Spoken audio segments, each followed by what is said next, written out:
그녀는 부모님은 예의상 필요한 것들을 준비해 주시려 했지만 신우이가 끼어들어 품에서 종이를 꺼내 보였습니다. 그녀는 어른들이 대화 중이었기에 녹차를 홀짝이던 중이었는데 신우이가 꺼낸 종이의 정체를 알게 되자 먹던 녹차를 뿜고 말았습니다. 그 종이는 예단 리스트였던 것입니다. 시부모님께서 당황해하시며 신우이를 혼내셨습니다. 세상에 시어머니도 아닌 신우이가 상견례에서 예단 리스트를 꺼내는 모습은 드라마에서도 보지 못한 장면이었습니다. 아, 왜 엄마가 예단 안 받는다고 해서 내가 대신 받으려고 하는 건데? 당연히 받아야 하는 걸 왜 생략해? 엄마 건 생략해도 내 건 내가 알아서 받을게. 신우이가 예단 리스트가 적힌 종이를 떨어뜨리며 말했습니다. 명품 가방, 지갑, 모피 등 상상하기 어려운 요구 사항들이 적혀 있었습니다. 사연을 듣고 난 후 각자의 의견을 댓글로 남겨주시기 바랍니다. 사소한 댓글이라도 사연자분에게 큰 힘이 될 수 있습니다. 각색될 수 있고 사연자분의 입장에서 구성될 수 있습니다. 신윤희 씨는 평범하지만 따뜻한 가정에서 자랐습니다. 어머니는 가정주부로 집안의 중심을 지키며 가족들을 돌보았고 그녀의 어린 시절에는 항상 어머니의 사랑과 정성이 가득했습니다. 신윤희 씨는 그런 어머니 곁에서 자라며 배려와 온화함을 자연스레 배우게 되었습니다. 그녀의 아버지는 경찰관이었고 정의롭지만 자비로운 성품을 가진 분이었습니다. 아버지는 평소 자식들에게 정의에 대한 이야기를 많이 들려주며 강한 사람일수록 약한 사람을 지켜주어야 한다라는 가르침을 주었습니다. 그런 아버지의 모습은 그녀에게 큰 영향을 미쳤고 정의감이 강한 사람이 되겠다는 다짐을 하게 했습니다. 어린 시절의 신윤희 씨는 언제나 밝고 순수했지만 마음이 여려 쉽게 다른 사람의 고통에 공감하고 눈물도 많았습니다. 친구가 다치거나 억울한 일을 당하면 마치 자신이 겪는 일처럼 아파하고 슬퍼했습니다. 어느 날 학교에서 동급생이 누군가로부터 괴롭힘을 당하는 모습을 본 신윤희 씨는 그냥 지나치지 못하고 그 친구를 적극적으로 도왔습니다. 그런 행동들은 부모님의 가르침을 실천한 것이었고 이로 인해 그녀의 주변 친구들에게도 신뢰받는 사람이 되어갔습니다. 그녀의 여린 마음은 다른 사람의 어려움을 외면하지 못하게 했지만 정작 자신이 힘들거나 속상할 때는 마음을 숨기려 했습니다. 그럴 때면 어머니가 딸의 기색을 알아차리고는 다정히 물어봐 주었고 그녀는 어머니의 따뜻한 품 안에서 서서히 마음을 열고 힘을 얻게 되었습니다. 아버지가 종종 집에 늦게 들어올 때면 신윤희 씨는 그를 걱정하며 창가에서 기다리기도 했습니다. 어머니는 그런 그녀를 보며 아버지는 사람들에게 꼭 필요한 분이니까 늘 안전하게 돌아오실 거야 라며 안심시켰고 신윤희 씨는 이내 따뜻한 밥과 함께 아버지를 맞이했습니다. 아버지가 들려주는 하루의 이야기 속에서 그녀는 경찰로서의 책임과 사명감을 배웠고 정의와 자비가 항상 함께해야 한다는 것을 깨달아갔습니다. 이렇게 평범한 일상이었지만 신윤희 씨에게는 부모님의 가르침과 그들의 선한 영향이 어린 시절을 채우는 큰 울림으로 남았습니다. 덕분에 신윤희 씨는 정의롭고 타인을 생각하는 성품으로 자라게 되었으며 자신에게 주어진 이 가르침을 잊지 않고 평생 간직하게 되었습니다. 시간이 지나 그녀가 대학교에 들어갔을 때 처음 소개팅 자리에 나가던 날은 그 어느 때보다 설레는 날이었습니다. 친구가 주선해준 자리였기에 큰 기대 없이 나갔지만 소개팅 자리에서 처음 만난 남자는 예상 밖의 인상이었습니다. 그 남자는 훤칠하고 당당한 체격에 보기만 해도 믿음직스러운 분위기를 풍기고 있었고 이 모습에 윤희 씨는 단번에 마음이 끌렸습니다. 대화가 시작되자 남자는 예상했던 것보다 훨씬 유머러스하면서도 진중했습니다. 그녀는 대화를 나누면서 그의 배려 깊은 태도와 매너 있는 말투에 점점 더 끌렸습니다. 남자 또한 신윤희 씨의 따뜻한 성격과 소탈함에 반해 있음을 감추지 않았고, 두 사람은 그날 소개팅 자리에서 오래도록 이야기꽃을 피웠습니다.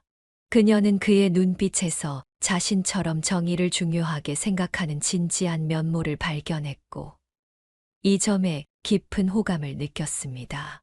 시간이 지나면서 두 사람은 자연스럽게 연애를 시작했습니다.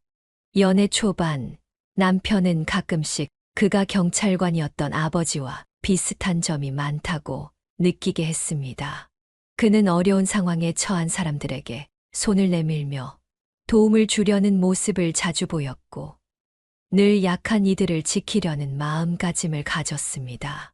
신윤희 씨는 그의 이런 점에서 아버지의 자비로운 면을 떠올리곤 했고, 자신도 모르게 더욱 깊은 신뢰와 애정을 느끼게 되었습니다.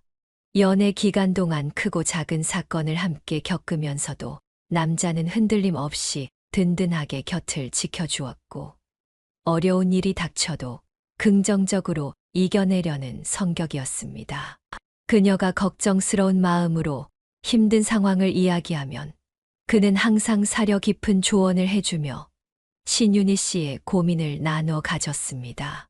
이런 순간마다 그는 단순한 연인이 아닌 평생을 함께할 사람이라는 확신이 들었습니다. 이렇게 서로의 가치관과 삶의 목표를 공유하며 연애를 이어가던 두 사람은 자연스럽게 결혼을 결심하게 되었습니다. 남편의 강한 정의감과 신뢰를 주는 모습은 신윤희 씨의 이상에 맞는 것이었고, 그의 든든한 성격 덕분에 그녀는 결혼 이후에도 큰 안정감을 느꼈습니다. 시간이 지나고 그녀가 대학교를 졸업하고 직장을 다닐 때쯤 결혼을 했습니다. 남편에게는 여동생이 하나 있었고, 그녀와는 6살 차이가 났습니다. 윤희 씨가 결혼할 당시 신우이는 26이었고, 대한민국의 정규 교육 과정을 모두 마치고 대학까지 졸업한 사람이었습니다. 고등교육까지 마친 사람이었지만 윤희 씨는 살다 그런 인간은 처음 보았습니다. 신우이는 마치 머리에 꽃 하나만 꽂으면 동네 광년이가 될 것처럼 엉뚱했습니다. 그녀는 남편과 오랜 연애 끝에 결혼했는데 신우이 상태가 그토록 심각한 줄은 몰랐습니다. 시부모님은 소소하게 밭농사를 짓고 계셨고, 젊었을 때 과수원을 크게 운영하여 많은 돈을 벌었다고 들었습니다. 현재는 과수원을 팔고 작은 밭에서 소일거리하며 편안한 삶을 살고 계셨습니다. 시부모님은 정말 좋으신 분들이었습니다. 그녀가 한 달에 한두 번 찾아뵐 때마다 맛있는 거 사 먹으라며 용돈을 두둑히 주시고 농작물도 가득 주셨기에 그 마음에 감사했습니다. 두 부부가 사는데 간섭하지 않으시고 말씀도 조용조용하신 분들이었습니다. 그녀는 시부모 복이 많다고 생각했습니다. 그러나 인생이 항상 기쁨으로만 가득할 수는 없는 법이죠. 시부모님의 따뜻한 배려 덕에 그녀는 행복했지만 예상치 못한 곳에서 불행의 그림자가 드리워졌습니다. 그 원인은 바로 신우이였습니다. 신우이가 얼마나 정신줄을 놓고 사는 사람인지는 상견례에서 알게 되었습니다. 그녀의 시부모님은 딸을 예쁘게 키워주신 것만으로도 감사하다며 예단은 괜찮다고 허례허식 없이 결혼하고 자식들이 잘 살기만 하면 좋겠다고 하셨습니다. 그녀는 부모님은 예의상 필요한 것들을 준비해 주시려 했지만 신우이가 끼어들어 품에서 종이를 꺼내 보였습니다. 그녀는 어른들이 대화 중이었기에 녹차를 홀짝이던 중이었는데 신우이가 꺼낸 종이의 정체를 알게 되자 먹던 녹차를 뿜고 말았습니다. 그 종이는 예단 리스트였던 것입니다. 시부모님께서 당황해하시며 신우이를 혼내셨습니다. 세상에 시어머니도 아닌 신우이가 상견례에서 예단 리스트를 꺼내는 모습은 드라마에서도 보지 못한 장면이었습니다. 아, 왜 엄마가 예단 안 받는다고 해서 내가 대신 받으려고 하는 건데 당연히 받아야 하는 걸 왜 생략해? 엄마 건 생략해도 내 건 내가 알아서 받을게. 신우이가 예단 리스트가 적힌 종이를 떨어뜨리며 말했습니다. 명품 가방, 지갑, 모피 등 상상하기 어려운 요구 사항들이 적혀 있었습니다. 다행히 시부모님께서 신우이를 제지하셔서 해프닝으로 끝났지만 그녀 부모님께서는 시부모님의 계속된 사과에 당황하여 그 상황을 수습하셨습니다. 그러나 그녀는 신우이의 이런 행동이 시작에 불과하다는 것을 나중에 알게 되었습니다. 그나마 다행인 점은 신우이가 시부모님과 함께 살고 있었던 것입니다. 신우이가 자주 찾아올 일이 없었기 때문이죠. 그러나 어느 날 토요일 아침, 오랜만에 휴일을 즐기며 침대에서 뒹굴던 그녀는 전화벨 소리에 불길한 예감을 느꼈습니다. 전화는 시어머니로부터 온 것이었습니다. 그녀는 시어머니의 말을 듣자마자 침대에서 굴러떨어지듯 일어났습니다. 세아가 이 일을 어쩌니 효정이가 갑자기 나가 살겠다고 집을 얻었다는구나. 수원 쪽에 원룸을 구했는데 집 안에서 새는 바가지가 집 밖에서도 샌다더니 결혼 전까지는 절대 나가 살지 말라고 그렇게 말렸는데도 말을 듣지 않고 집을 구해 나가버렸네. 그날 아침 햇살이 기분 좋게 방을 가득 채웠고 남편이 준비해둔 커피 향도 상쾌하게 퍼지고 있었습니다. 그러나 그녀는 시어머니의 말에 깜짝 놀랐습니다. 그녀의 신혼집이 바로 수원이었기 때문입니다. 대체 왜 수원인가 싶었고 아가씨가 어떻게 자취를 하려는지 이해가 되지 않았습니다. 일도 하지 않는데 어떻게 생활비를 마련할 것인지 의문이 꼬리를 물었고 그녀는 시어머니에게 곧바로 그 질문들을 쏟아냈습니다. 수원에 이사 왔다는 말에 우려가 많았지만 수원은 큰 도시이므로 안심하려 했습니다. 그러나 그 순간 집 초인종이 울렸고 그녀는 다시 경악하게 되었습니다. 안녕하세요, 새언니. 엄마한테 얘기 들으셨죠? 저 수원살이 시작했어요. 한 손에 꿀떡을 들고 신우이가 서 있었습니다. 떡을 돌리며 이사 인사를 한다고 했습니다. 보통 떡은 시루떡을 돌리는 것이 아닌가요? 신우이는 첫 등장부터 그녀를 혼란스럽게 만들었습니다. 아, 네. 방금 들었어요. 수원 어디 쪽에 집을 얻으셨나요? 신윤희 씨가 묻자 신우이는 거실에서 창밖을 가리키며 말했습니다. 요 앞 주택 단지 2층에 원룸 얻었어요. 시세보다 무려 5만 원이나 싸게 얻었어요. 잘했죠? 그녀는 두 통이 밀려왔습니다. 집에서 5분 거리라니 그녀는 마음에 쏙 든 신혼집에서 이사를 가야 하나 싶었습니다. 그러나 신우이는 아랑곳하지 않고 집을 둘러보며 질문을 던졌습니다. 새언니, 집들이는 언제 하세요? 어머, 인테리어 봐. 이런 구닥다리는 또 처음 보네. 요즘 이 정도밖에 못해요. 설마 새언니 센스는 아니죠? 어쩜 인테리어가 80년대 북한집 같아요. 너무 돈 아깝다. 신우이는 방을 돌아다니며 벽지 색은 곰팡이 같다는 둥, 장롱 안에서는 귀신이 나올 것 같다는 둥 개소리를 늘어놓았습니다. 신윤희 씨가 애지중지하며 아끼는 혼수 침대조차 교도소 수감자가 쓰는 것 같다며 비아냥거렸습니다.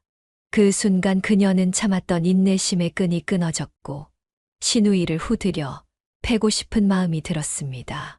토요일 남편은 출근을 하고 그녀는 집에서 쉬고 있었는데 신우이는 끝까지 갈 생각을 하지 않더니 아침도 안 먹었다며 상까지 차려달라고 했습니다. 그녀는 초인적인 인내심을 발휘해 반찬과 국을 차려주었지만 신우이는 입맛이 없다며 결국 라면을 끓여 먹고 갔습니다.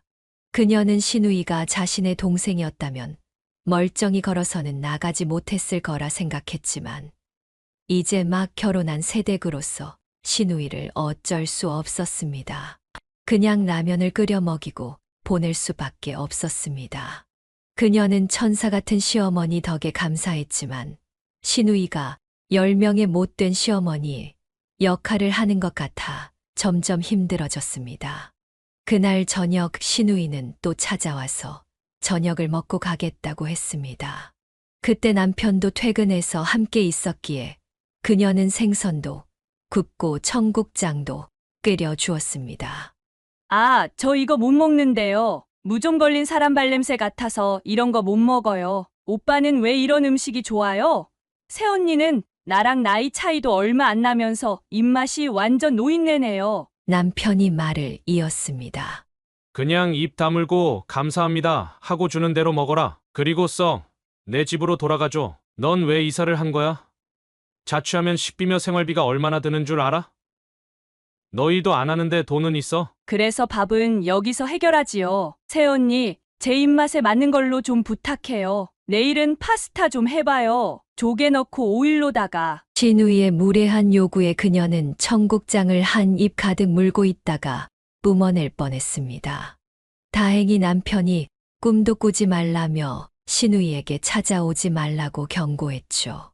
신우이는 궁시렁거리면서도 밥 2공기를 먹고는 소파에 엎드려 TV를 보며 맥주를 마시기 시작했습니다. 과자를 먹으며 소파에 다 흘리고 밤늦게까지 자리를 뜨지 않자 남편이 결국 신우이를 쫓아냈습니다. 그때가 밤 12시쯤이었습니다. 그 후로 신우이는 시도 때도 없이 신혼집을 들락거리기 시작했습니다. 그녀는 매번 신우이가 찾아올 때마다 입맛이 까다로운 시어머니처럼 음식에 대한 품평을 하는 신우이 때문에 스트레스를 받았습니다. 새언니는 어디 가서 생선 굽는다고 하지 마요. 너무 구워서 육즙이 하나도 없네. 이건 생선이 아니라 나무 토막이에요. 한우 없어요? 기왕 먹는 거 좋은 거 먹죠. 호주산보단 국산을 애용해야죠. 새언니는 간을 전혀 못 잡으시네요. 아니면 소금이 뭔지 모르시나요? 어떻게 이리 간이 못 맞죠? 새언니, 제발 직접 뭔가 만들려고 하지 말고 그냥 미원이나 넣어요. 아니면 라면 스프라도요. 그게 인생 사는 센스랍니다. 그녀는 점점 신우이의 환청이 들릴 지경이었고 새언니라는 말만 들어도 스트레스를 받았습니다. 마침내 시어머니가 불호령을 내렸습니다. 오빠 부부의 신혼집에 찾아가지 말라는 것이었죠. 남편도 끝내 화를 참지 못하고 신우이의 출입을 금지했습니다. 문 앞에는 신우이 이름 최효정 출입 금지를 써붙였고 그제야 신우이의 방문이 잦아들었습니다. 그러나 속 터지는 일이 끝나지 않았습니다. 어느 날 주말을 맞아 남편과 1박 2일로 글램핑을 다녀왔습니다.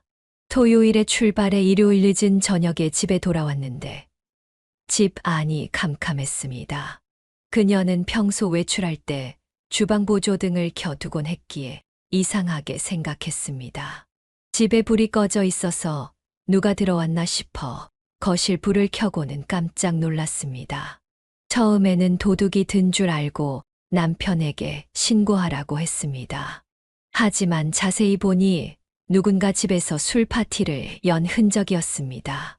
주방에는 맥주캔과 소주병, 먹다 남은 양주와 안주들이 어질러져 있었고 싱크대에는 음식 쓰레기와 포장 용기들이 난장판이 되어 있었습니다. 그녀는 안방으로 들어가자마자 범인이 누군지 단박에 알아챘습니다. 침대에서 뻗어 자고 있는 사람은 바로 신우이였습니다. 남편은 화가 나서 신우이를 흔들어 깨웠지만 신우이는 만취한 상태에서 잠결에 헛소리만 하며 일어나지 않았습니다. 남편이 신우이를 집 밖으로 던져버리겠다고 하자 그녀는 여자라는 이유로 간신히 말렸습니다. 그날 새벽까지 집을 치우고 둘은 거실에서 잠이 들었습니다. 다음 날 아침이 되니 신우이가 비틀거리며 나왔습니다. 냉장고에서 보리차 병을 꺼내 들고 꿀꺽꿀꺽 마시며 그녀를 보더니 말했습니다.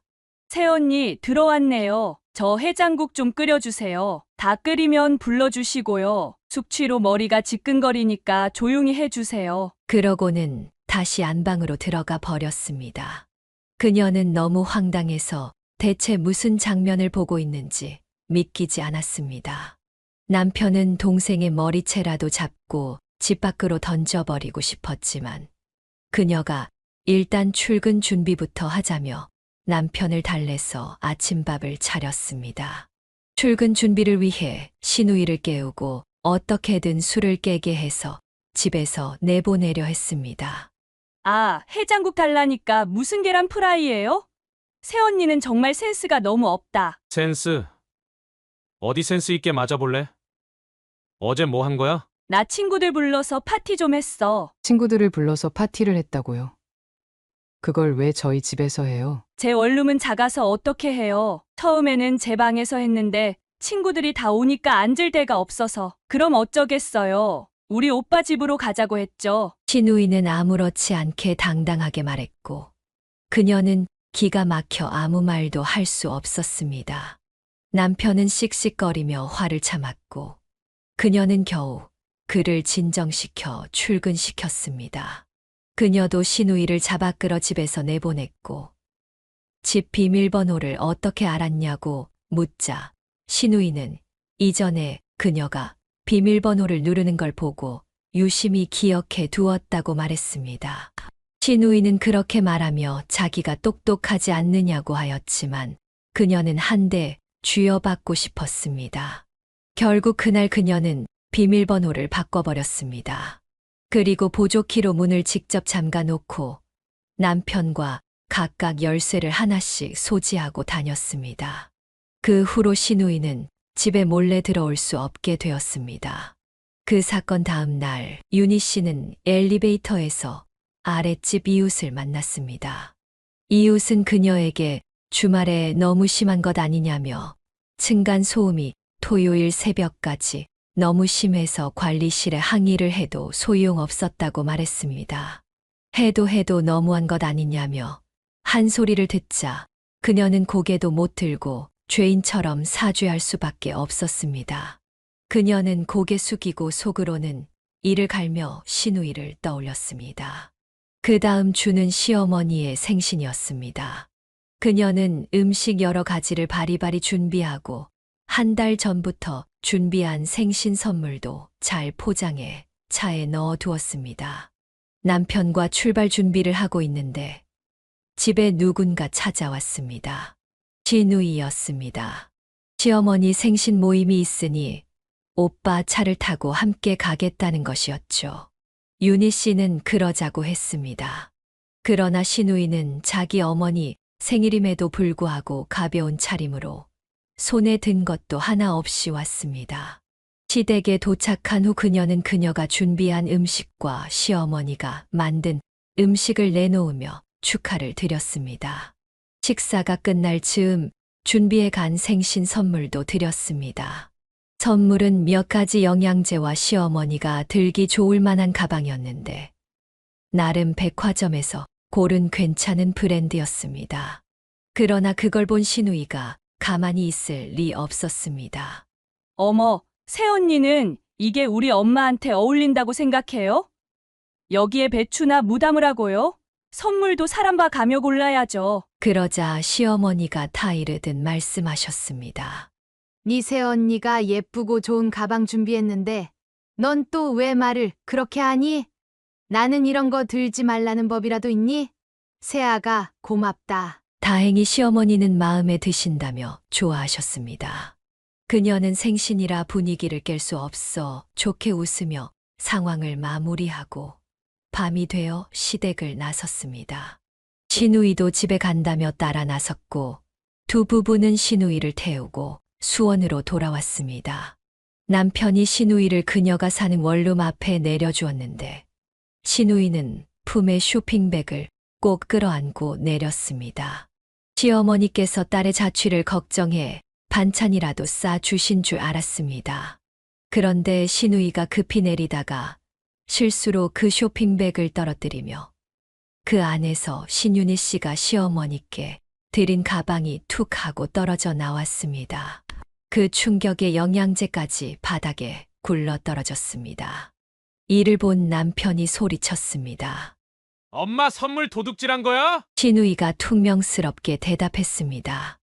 아, 시끄러워. 애당초 엄마한테 안 어울리는 거였어. 엄마가 이걸 들고 외출할 것 같아? 집에서 썩히는 것보단 내가 요긴하게 쓰는 게 낫지. 그 순간 남편의 눈에서 검은 자가 사라지고 흰자만 남은 듯한 분노가 일었습니다. 그는 깐죽거리는 시누이에게 가방을 두고 가라고 했지만 시누이는 끝까지 가방을 포기하지 않았습니다. 너 같은 건 딸도 아니야. 엄마 생일 선물도 하나 준비 안 한 게 어디서 선물을 훔쳐오냐? 하며 시누이의 뺨을 후려쳤습니다. 소뚜껑만 한 손바닥으로 작은 시누이 뺨을 내려치자 신윤희 씨는 이러다 큰일 나겠다 싶어 남편의 손에 매달려 말리면서 시누이에게 빨리 도망가라고 했습니다. 시누이는 오빠를 발로 한 번 차더니 다람쥐처럼 빠르게 다다닥 도망갔고 금방 사라졌습니다. 남편은 다시 나타나면 큰일 날 줄 알라며 소리쳤고 그녀는 그를 진정시키며 집으로 돌아왔습니다. 나중에 시어머니께는 생신 선물로 안마기를 새로 보내드렸습니다. 상황을 아신 시어머니께서는 미안하다며 시누이가 가져간 가방값을 보내주겠다고 하셨지만 그녀는 정중히 사양했습니다. 그저 내년에 있을 시누이의 생일 선물을 미리 준 거라며 남편에게도 그렇게 말해 두었습니다. 남편도 이에 동의하며 앞으로 10년간 시누이에게 생일 선물은 케이크 하나도 주지 않기로 했습니다. 한 달 후 그녀의 생일이 찾아왔습니다. 시어머니와 그녀의 생일은 한 달 정도 차이가 났습니다. 이번에는 남편과 둘이서 분위기 좋은 레스토랑에서 근사한 저녁을 즐기기로 했습니다. 평소에는 돈 아낀다고 꿈도 꾸지 않던 식당이었지만 남편이 생일이니 특별한 날이라며 가자고 했습니다. 콧바람까지 들어가며 설레는 마음으로 준비하고 있을 때 초인종이 울렸습니다. 그녀는 팔에 솜털이 쭈뼛서며 불길한 예감을 느꼈습니다. 그녀는 시누이일 것 같아 그냥 없는 척 할까 했지만 남편이 눈치 없이 문을 열어버렸습니다. 문 밖에는 시누이가 서 있었습니다. 새언니 생일이라면서요? 축하해요. 웬일로 시누이가 자신의 생일을 기억하는지 의아했습니다. 생일 알림이 떠서 알았나 싶었죠. 시누이는 포장도 안 된 무언가를 건네며 말했습니다. 이거 새언니 생일 선물이에요. 열어보니 그것은 싸구려 열쇠고리였습니다. 선물은 금액이 중요한 게 아니었지만 시누이가 준 것은 금액도 마음도 정성도 없는 선물이었습니다. 그녀는 마음속 깊은 곳에서부터 화가 치밀어 오르는 것을 느꼈습니다. 나중에 알게 된 사실로는 시누이는 그녀의 생일조차 기억하지 못했고 시어머니가 시누이에게 연락해 새언니 생일이니 선물이라도 사서 축하해 주라며 돈까지 주셨다고 했습니다. 그런데 시누이는 그 돈의 100분의 1도 안 되는 선물을 사와서는 마치 큰 마음을 쓴 양 내밀었던 것이었습니다. 나머지 99%는 자신이 쓴 셈이었죠. 윤희 씨는 참았습니다.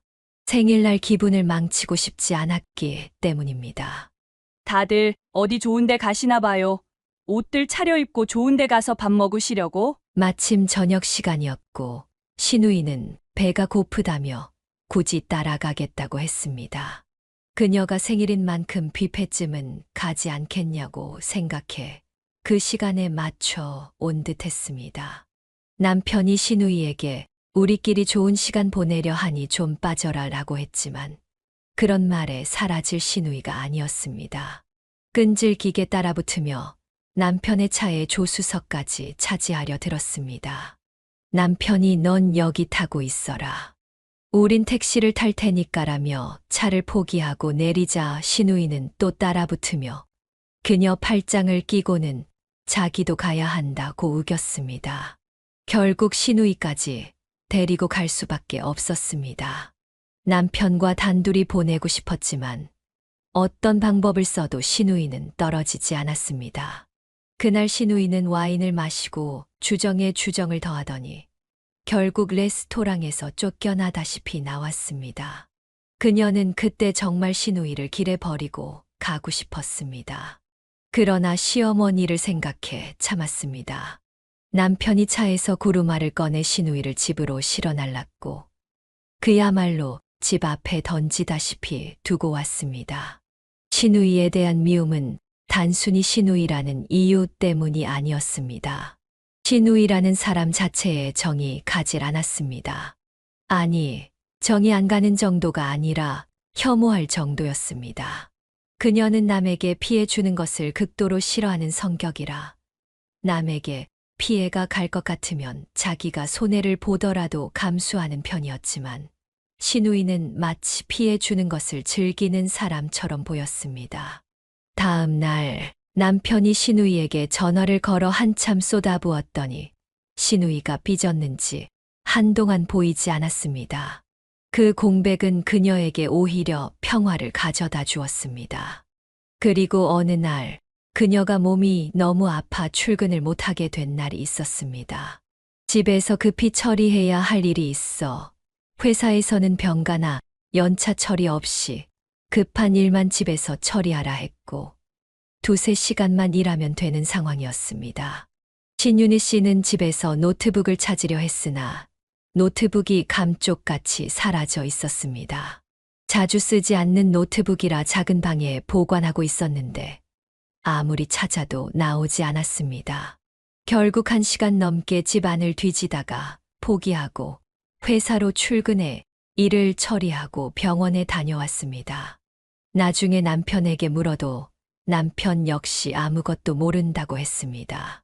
그리고 정확히 2주 뒤 그 비밀을 알아냈습니다. 그 범인은 바로 시누이였습니다. 그녀는 친구에게 부탁해 노트북을 판매할 사람에게 거래 신청을 해달라고 부탁했습니다. 너무 창피해서 시누이가 훔쳐갔다고 말도 못했습니다. 거래가 성사되었다는 연락을 받고 직거래 장소만 알려달라 한 뒤 남편과 함께 나갔습니다. 혹시나 했는데 역시나였습니다. 거래 장소에 시누이가 노트북을 들고 서 있었습니다.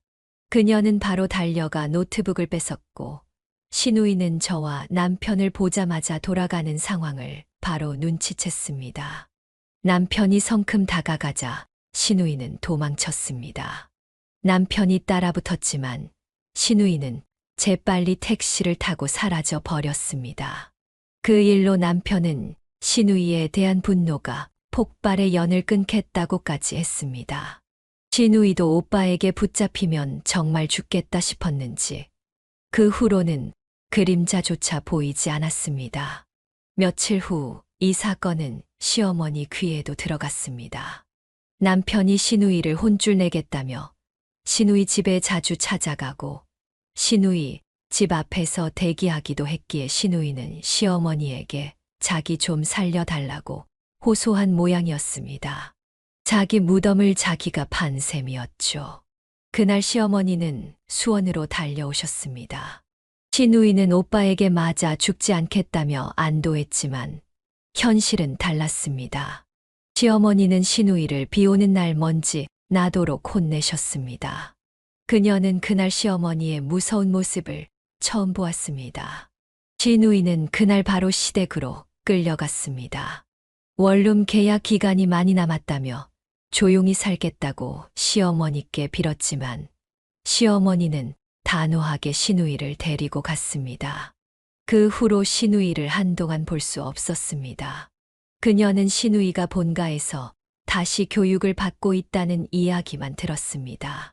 시누이의 원룸은 남편이 집주인에게 사정을 설명해 2달치 세를 선불로 지불하고 정리할 수 있었습니다. 그렇게 그녀와 남편은 비로소 평화로운 신혼생활을 제대로 만끽할 수 있었습니다. 그 무렵 임신 사실을 알게 되었습니다. 이제 막 신혼을 즐기려던 차에 임신 소식이 들려와 당황스럽기도 했지만 매우 기쁘고 감사한 일이었습니다. 그녀는 친정과 시댁에 임신 소식을 알렸습니다. 시어머니는 그녀에게 고맙다라며 축하의 인사를 건넸고 시아버지는 하고 싶은 것, 먹고 싶은 것 다 하라며 남편을 통해 1,000만 원을 보내주었습니다. 한동안 소식이 없던 신우이에게도 그때 연락이 왔습니다. 신우이는 카톡으로 임신 축하해요 라며 선물을 보내왔습니다.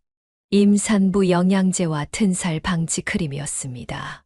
그녀는 본가에서 시어머니께 교육을 받았다는 이야기를 떠올리며 신우이가 정말 변했나 하는 생각이 들었습니다. 그녀는 잘 지내냐 고맙다며 답장을 했습니다. 그 이후 그녀가 출산할 때까지 신우이와는 연락도 왕래도 없었습니다. 신우이가 그녀의 삶에서 잠시 빠졌을 뿐인데도 평화로운 나날이 찾아왔습니다. 명절이나 특별한 행사 때 잠시 얼굴을 볼 때도 서로 가벼운 인사 정도만 나눴지 말을 섞지는 않았습니다.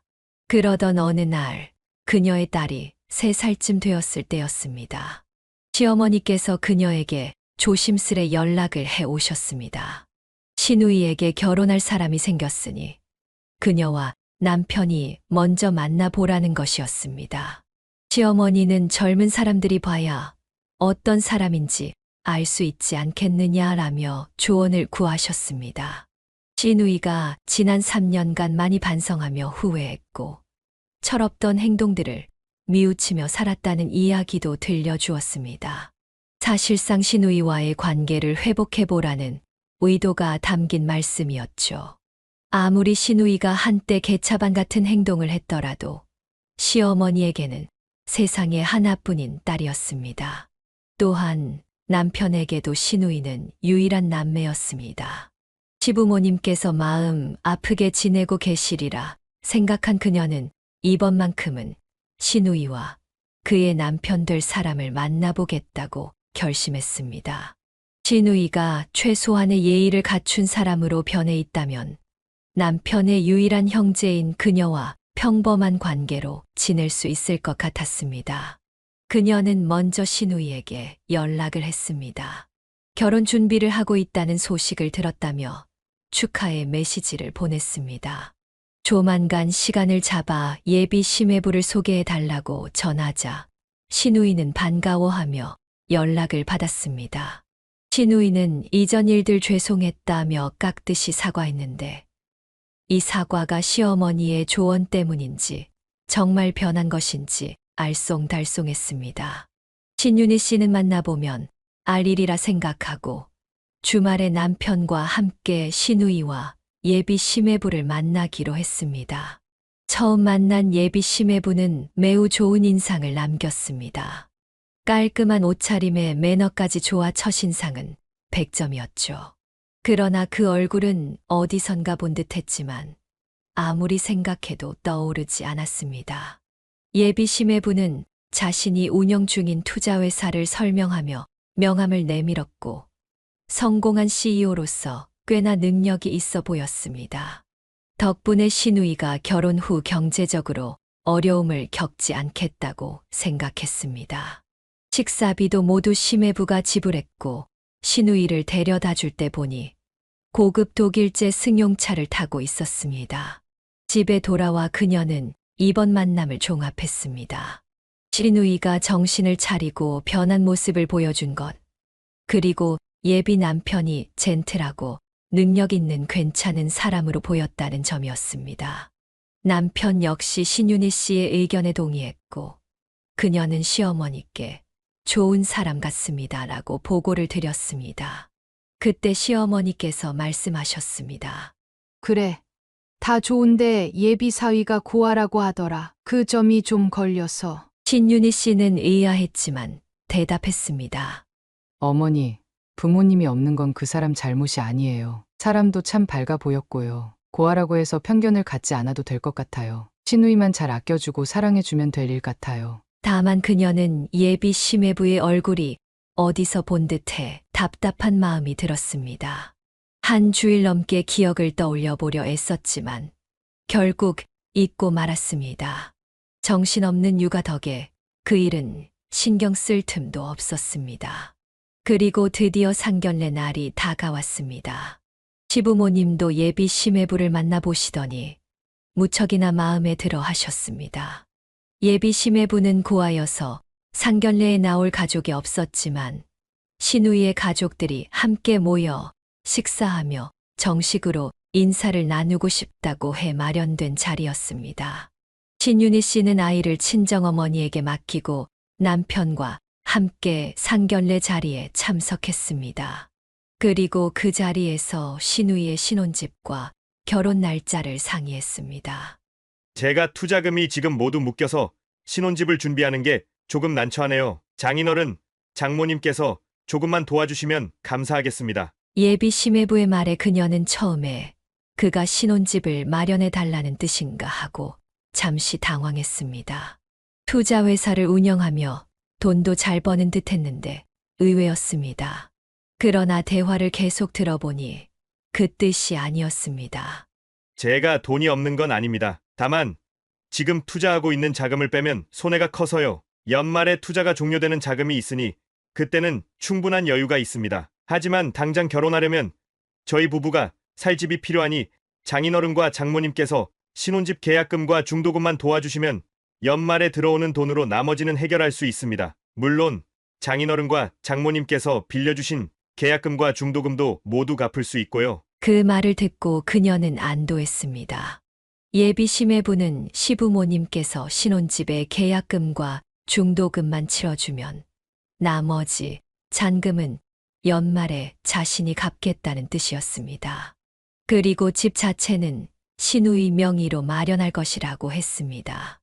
남편과 시부모님도 신뢰가 갔기에 크게 문제될 건 없어 보였습니다. 이미 구입할 집도 알아본 상태였고 그 집은 심지어 시매부 회사 직원의 집이라는 이야기도 들었습니다. 이 직원이 곧 미국 증권가로 스카우트되어 떠나게 됐거든요. 저희 대표님께서 결혼을 앞두고 신혼집이 필요하신 상황이니 시세보다 훨씬 저렴하게 양도하신다고 하네요. 상견례는 그렇게 신혼집 문제에 대해 의견을 조율하며 마무리되었습니다. 남편은 한동안 고민하는 듯 했지만 신우이 명의로 구입하는 만큼 큰 문제는 없다고 생각했습니다. 그녀는 다른 문제로 계속 신경이 쓰였습니다. 예비 시매부의 얼굴이 어딘가 익숙한데 어디서 봤는지 기억이 나지 않았던 것입니다. 그 얼굴을 기억해내려고 머릿속을 헤맸지만 도무지 떠오르지 않았습니다. 그날 밤 집에 돌아와 아이를 씻기고 재운 뒤 그녀는 남편과 맥주를 한 잔 나누며 하루를 마무리했습니다. 그러나 잠이 드는 순간까지 예비 시매부의 얼굴이 떠올라 머릿속을 떠나지 않았습니다. 마침내 잠드는 순간 불현듯 예비 시매부가 어디서 본 사람인지 기억이 났습니다. 그녀는 침대에서 벌떡 일어나 핸드폰을 찾았습니다. 여보, 예비 매부 사진 있어? 갑자기 왜 그래? 사진은 없는데. 아, 효정이 카톡에 있으려나? 다행히도 신우이의 카톡에 예비 시매부와 함께 찍은 사진이 있었습니다. 그녀는 늦은 시간이었지만 친구에게 사진을 보내며 확인을 부탁했습니다. 선미야, 이 사람 기억나? 저번에 그 사람 맞지? 잠시 후 친구에게서 전화가 걸려왔습니다. 뭐야? 이 인간 사진 어디서 났어? 옆에 있는 여자는 누구야? 그치, 이놈 그때 그 쓰레기 맞지? 와, 세상 진짜 좁다.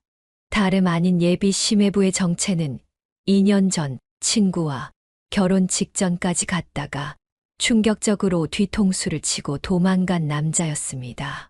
그녀는 그 남자의 얼굴을 기억하는데 시간이 오래 걸린 이유가 친구와 몇 차례 잠깐 스친 것에 불과했기 때문임을 깨달았습니다. 친구는 그 남자가 그녀의 시누이와 결혼하려고 한다는 사실에 어이없어 했습니다. 그녀는 이 사실을 남편에게도 알렸습니다. 그 당시 떠들썩했던 사건이라 남편도 기억해냈습니다. 그때 그 쓰레기가 지금 매제로 나타난 그놈이라고? 2년 전 친구에게 저지른 행동이 워낙 충격적이었기에 그녀와 남편은 시누이를 그 남자와 결혼시키지 않기로 결심했습니다. 신혼집 계약 예정일이 일주일 뒤였기에 그동안 계획을 세워 그 남자를 골탕 먹이기로 했습니다. 다음 날 아침 일찍 부부는 신우이에게 이 사실을 알려주었습니다. 처음에는 믿지 못하던 신우이도 친구와 함께 만나 이야기를 듣고는 결혼을 절대 못하겠다며 펄쩍 뛰었습니다. 하지만 곱게 파혼을 시켜줄 수는 없었습니다.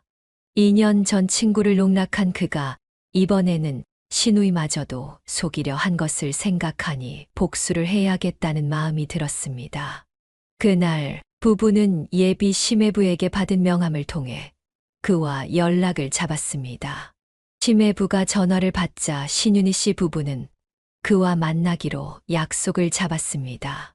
그날 저녁 그녀와 남편은 예비 심해부를 만나 단도직입적으로 말을 꺼냈습니다.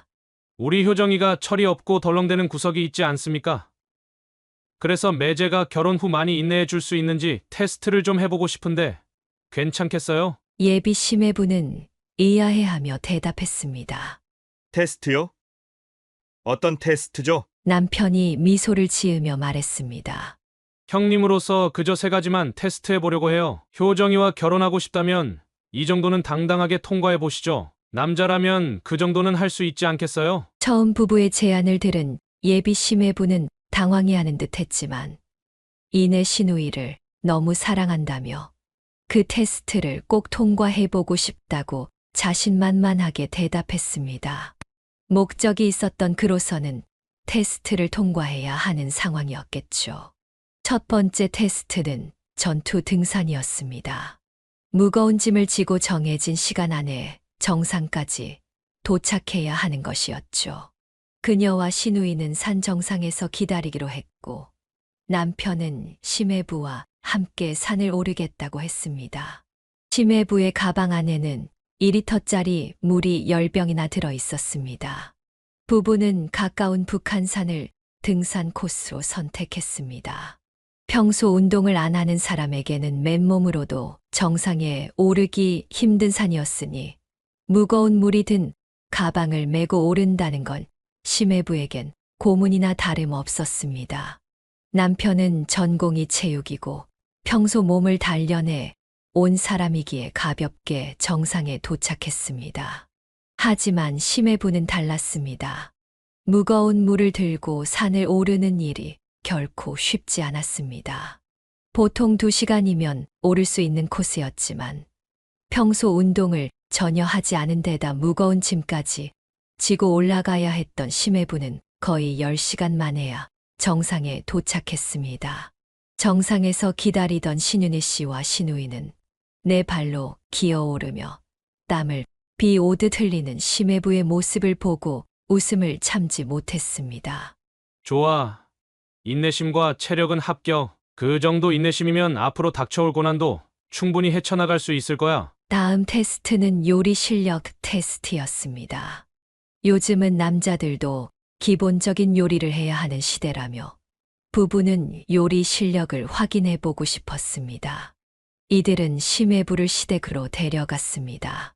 오빠, 이번 테스트는 김장 100포기 도전이야. 난 오빠가 잘 해낼 거라 믿어.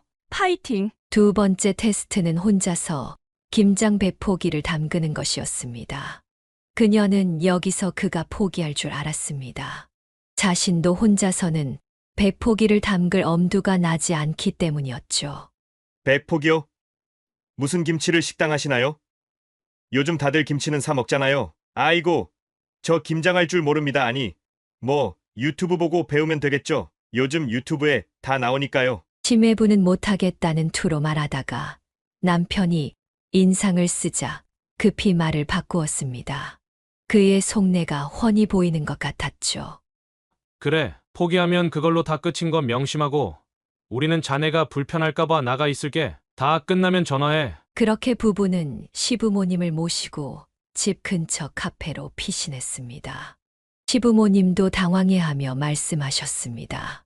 집안의 백년손님이 될 사람한테 이게 무슨 짓이니? 어휴, 내가 너희들을 그렇게 가르쳤어? 사람을 가지고 노는 것도 유분수지. 테스트가 가당키나 해. 세아가, 너도 이게 웃기니? 어떻게 이런 걸 할 수가 있어? 어머니, 걱정 마세요. 저희 다 이유가 있어요. 믿어주세요. 저 사람은 저렇게 해야 돼요. 맞아요, 엄마. 오빠가 그냥 둔 것만 해도 저희는 이미 선을 지킨 거예요. 사실 이 테스트는 단순한 결혼 조건이 아니었습니다. 부부는 그저 예비 심해부를 골탕 먹이고 싶었던 것입니다.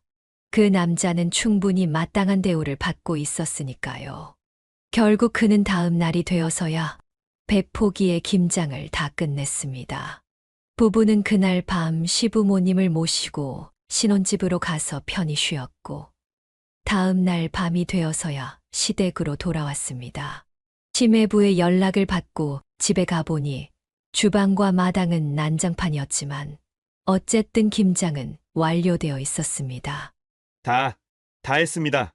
형님, 배포기도 할 만하네요. 제 사랑이 이 정도입니다. 사랑이라니 곧 쓰러질 듯한 안색으로 힘겹게 웃는 심해부의 얼굴을 보자 신윤희 씨는 김장 김치를 들어 그를 후려치고 싶은 충동이 들었습니다. 좋아. 합격이야. 잘했네, 매제. 자, 그럼 내일 마지막 테스트가 있으니까 여기로 일찍 와. 남편이 심해부에게 주소가 적힌 쪽지를 건넸습니다. 그 주소는 남편이 운영하는 격투기 체육관이었습니다. 다음 날 그는 체육관으로 찾아왔습니다. 마지막 테스트는 바로 남편과의 격투기 대련이었습니다. 남편은 평소 단련된 사람이라 보호구를 입지 않았지만 심해부에게는 얼굴과 몸의 보호구를 단단히 착용시켰습니다. 남편이 말했습니다. 10라운드까지 버티기만 하면 이번 테스트는 성공이야. 그는 당황한 얼굴로 말했습니다. 네? 저 격투기 해본 적이 없습니다. 형님, 저 한 대만 맞아도 큰일 날 것 같은데요. 평생 책상에 앉아 공부만 한 사람입니다. 초등학교 때 태권도 도장에 잠깐 다녀본 게 달아서. 남편이 단호히 말했습니다. 그럼 포기하겠다는 거지? 강요는 안 해. 대신 내 동생과의 결혼도 여기서 끝이야. 옆에서 신우이가 다그치듯 말했습니다. 자기야, 이번이 마지막 테스트인데 포기할 거야? 오빠를 이기라는 게 아니라 그냥 10라운드만 버티면 되는 거야. 악으로 깡으로 버텨봐. 그는 결국 고개를 끄덕이며 알았어, 형님. 살살 좀 부탁드립니다. 라고 힘없이 말했습니다. 그의 말이 끝나기도 전에 신우이가 종을 울렸습니다. 땡 소리와 함께 경기가 시작되자 남편은 총알처럼 달려나가 그를 샌드백 치듯 몰아붙였습니다. 퍽퍽 소리와 함께 아각 소리를 지르며 링 위를 도망 다녔습니다. 1라운드가 끝나자 그는 남편에게 얻어맞은 게 분했는지 2라운드부터는 직접 덤벼들기 시작했습니다. 하지만 남편은 평생을 운동해 온 종합 격투기 선수였고 그의 어설픈 주먹은 단 한 대도 맞히지 못했습니다. 반면 그의 온몸이 남편의 주먹에 두들겨 맞으며 파김치가 되어갔습니다. 보호구 덕의 충격은 줄었겠지만 그 고통은 여전히 컸을 겁니다. 5라운드가 끝나자 눈물과 콧물을 질질 흘리며 소리쳤습니다. 이게 무슨 테스트입니까? 형님, 저한테 왜 이러세요? 제가 무슨 잘못이라도 했습니까? 남편은 차가운 눈으로 대답했습니다. 포기할 거면 포기해. 내 동생에 대한 사랑이 여기까지라면 포기하겠다고 해. 신우이도 응원하듯 외쳤습니다. 자기야, 끝까지 버텨. 나랑 결혼하기 싫어? 이제 얼마 안 남았어. 10분만 더 버티면 돼. 파이팅. 결국 심해부는 자존심에 이를 악물고 끝까지 버텨냈습니다. 10라운드가 끝나고 링에서 기어 나오던 그는 온몸에 멍투성이었습니다. 남편은 그게 냉정하게 말했습니다. 좋아. 합격이야. 테스트는 다 끝났어. 내일 신혼집 계약이지? 어머니, 아버지가 연로하시니 내가 대신 대리로 계약을 진행할 거야. 내일 보자고. 그는 그날 집으로 돌아가는 내내 남편에게 한마디도 하지 않았습니다. 대신 그녀를 쏘아보며 중얼거렸습니다. 좋겠어요. 저런 무식한 사람이 남편이라. 그녀는 미소를 지으며 대답했습니다. 좋아요. 아주. 그 말에 심해부는 고개를 절레절레 흔들며 급히 체육관을 나갔습니다. 그리고 드디어 다음 날 신혼집 계약일이 찾아왔습니다. 계약은 심해부에 아는 지인의 부동산에서 진행될 예정이었습니다. 그녀와 남편이 도착한 곳은 일반적인 부동산과는 달랐습니다. 빌딩 내 사무실로 아주 작은 개인 사무실이었습니다. 사무실을 보시고 놀라셨죠? 제가 원래 자잘한 개인 거래는 중개하지 않는데 이번엔 대표님 부탁으로 진행하게 됐습니다. 여기 부동산 중개업 등록증이 있습니다. 중개사는 그의 지인이라고 했습니다. 부부는 사무실의 모양새에는 신경 쓰지 않았습니다. 이어서 심해부 회사 직원이라는 집주인도 나타났습니다. 신윤희 씨와 남편이 대리로 나와 계약 절차를 진행하기로 한 것이었습니다. 부동산 중개사는 아파트의 권리증서와 계약서, 그리고 신분증 등을 보여주었습니다. 계약 내용은 계약금 10%와 중도금 50%를 먼저 지불하는 조건이었습니다. 한마디로 심해부의 투자금이 돌아오기 전까지 신윤희 씨 부부가 신혼집 매매대금의 60%를 먼저 부담해야 하는 상황이었습니다. 심해부가 준비해온 신혼집은 시세가 26억에 달하는 고급 아파트였으나 지인이라며 20억에 내놓은 것이라고 했습니다. 그 금액의 60%는 12억으로 부부가 계약금과 중도금으로 준비해야 하는 금액이었고 나중에 그가 전액 돌려주겠다고 했습니다. 계약하시죠. 오늘 계약금을 지불하고 한 달 뒤에 중도금을 지불하면 됩니다. 중개사가 밝은 표정으로 말하자 그가 덧붙였습니다. 형님, 정말 시원시원하시네요. 이건 형수님 이름으로 계약하시는 거니까 형수님께선 정말 운 좋으신 겁니다. 20억짜리 아파트를 결혼 선물로 받는 사람이 세상에 몇이나 되겠습니까? 그러게요. 그런 사람이 정말 있을까요? 제가 대표님 덕분에 싸게 드리는 거예요. 시세대로라면 26억은 나오는 아파트입니다. 사모님, 제대로 로또 되신 겁니다. 중개업자와 집주인은 신우이의 기분을 한껏 띄워주고 있었습니다. 그 모습을 지켜보던 남편이 조용히 입을 열었습니다. 매제, 다시 한번 확인할게. 우리가 아파트 매매대금 60%를 먼저 지불하면 연말에 투자금이 돌아올 때 매제가 나머지 잔금을 치른다는 거지. 그리고 우리가 지불한 60%도 다시 돌려주는 거고 아파트 명의는 내 동생 효정이 앞으로 해준다는 거고. 심해부는 자신감에 차서 말했습니다. 그럼요, 형님. 물론이죠. 형님께서 너무 큰 돈이라 걱정하시는 것도 이해되지만 제가 다루는 투자금에 비하면 20억은 사실 별거 아닙니다. 걱정 마시고 사인하시죠. 그 말을 들은 남편이 말했습니다. 사기꾼 새끼. 뭐라고요? 그 순간 사무실 문이 벌컥 열리더니 경찰 복장을 한 남자 4명이 들어왔습니다. 심해부와 함께 있던 사람들이 당황하며 급히 도망가려고 했지만 그녀와 남편, 신우이는 침착하게 이 상황을 지켜보고 있었습니다. 이미 모든 사실을 알고 있었기 때문이었습니다. 조진남 씨 사기 및 사문서 위조 혐의로 체포합니다. 그 말이 떨어지자 심해부 욕설을 내뱉으며 책상을 엎어버렸습니다. 그리고는 갑자기 그녀와 신우이 쪽으로 다가오며 탈출하려고 했습니다. 한 손에 화병을 집어 휘두르며 통로를 빠져나가려 하자 신윤희 씨는 잠시 두려움이 엄습했습니다. 남자가 무기를 들고 달려드는 상황이었기에 놀랐으나 곁에 있던 남편이 순식간에 몸을 180도로 회전시키며 심해부의 가슴을 향해 강력한 뒤차기를 날렸습니다.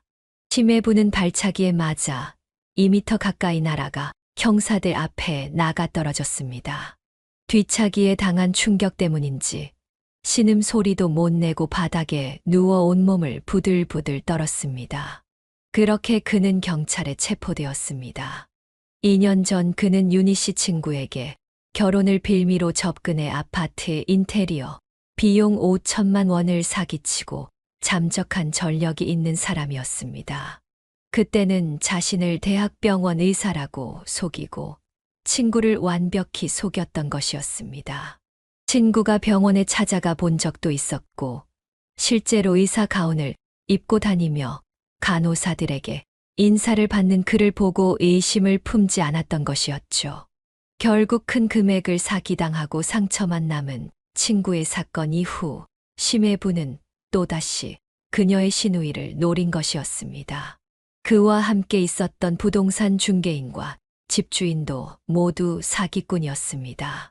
집은 단기 월세로 계약해둔 곳이었고 보여주었던 모든 서류는 조작된 것이었으며 신분증조차 위조해 신윤희 씨 부부에게 실제 집주인으로 속였던 것이었습니다. 신윤희 씨 부부가 모든 진실을 알아내고 경찰에 신고한 덕분에 이 사기꾼들은 모두 체포되었습니다. 심해부는 수배 중이던 여러 사기 혐의까지 추가되어 5년형을 선고받고 감옥에 갔습니다. 그날 이후 시부모님과 시누이는 신윤희 씨를 마치 영웅처럼 보며 더욱 예뻐해 주었습니다. 특히 시누이는 그날의 회심의 뒤차기를 본 이후로 완전히 신윤희 씨의 팬이 되었습니다. 요즘 시누이는 예전처럼 개념 없는 말은 일절하지 않으며 신윤희 씨와의 관계도 어느 때보다 돈독해졌습니다. 사연을 듣고 댓글을 남겨주시기 바랍니다. 사소한 의견일지라도 사연자분에게는 큰 힘이 됩니다. 노골적인 악성 댓글은 사연자분에게 상처가 될 수 있으니 삼가주시기 바랍니다.